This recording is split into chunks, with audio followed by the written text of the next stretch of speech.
everybody. How are we doing? Woo! Incredible. I'm so good. This is very exciting for me.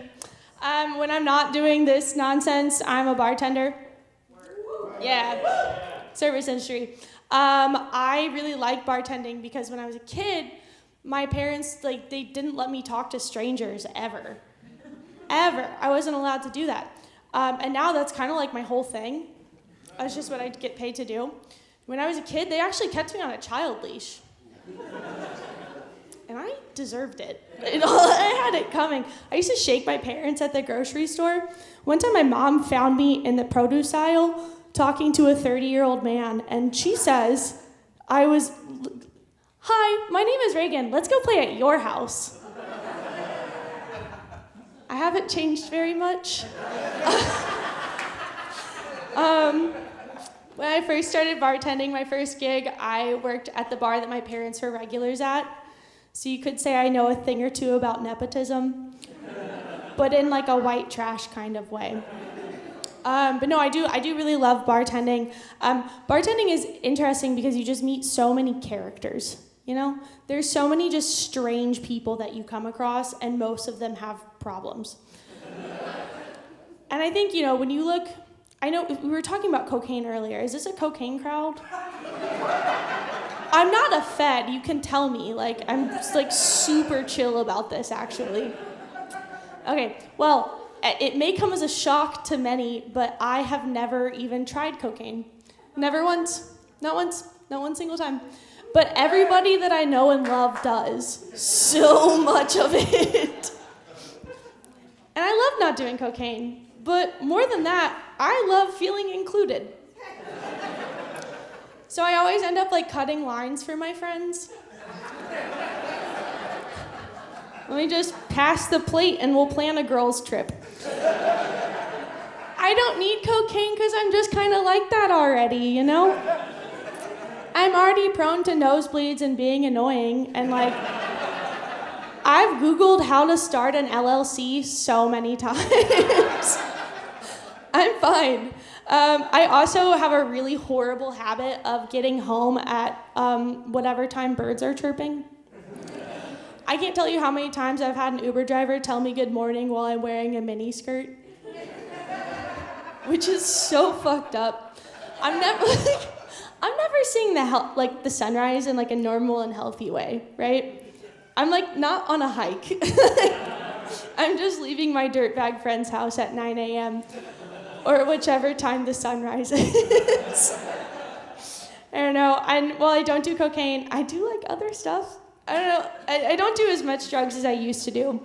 In my early 20s, I fucking loved Molly. Molly? If you've got some, find me later. But I stopped doing Molly because when you do Molly with any sort of regularity, you've definitely done meth on accident. You're having a really good time, and then the good times, they just don't stop. So I don't really do Molly anymore.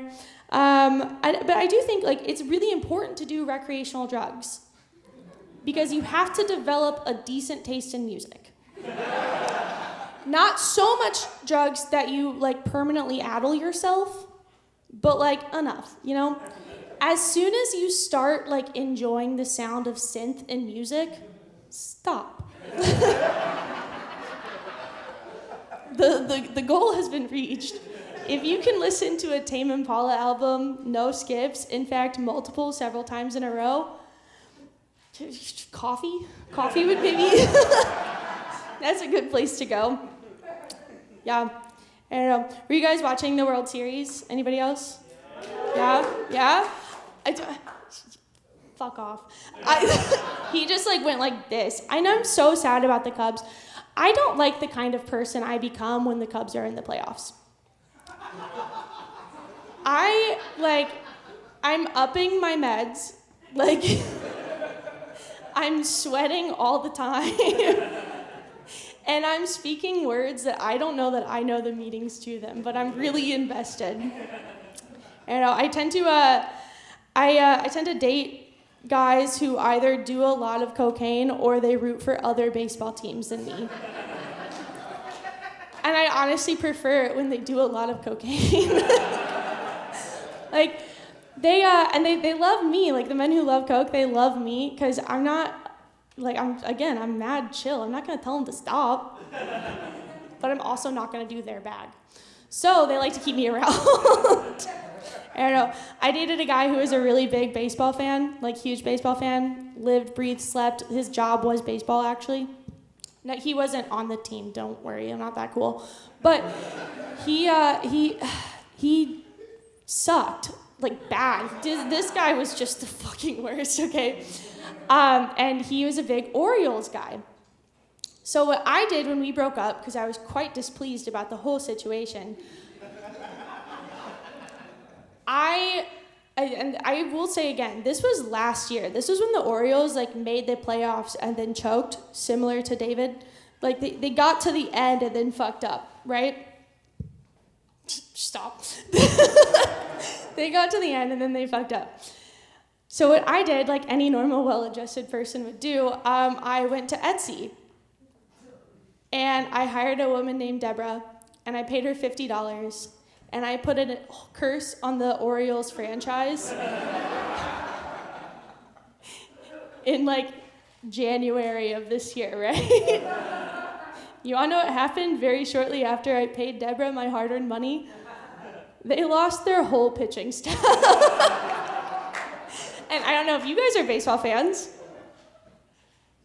The only team in the league worse than the Orioles were the White Sox.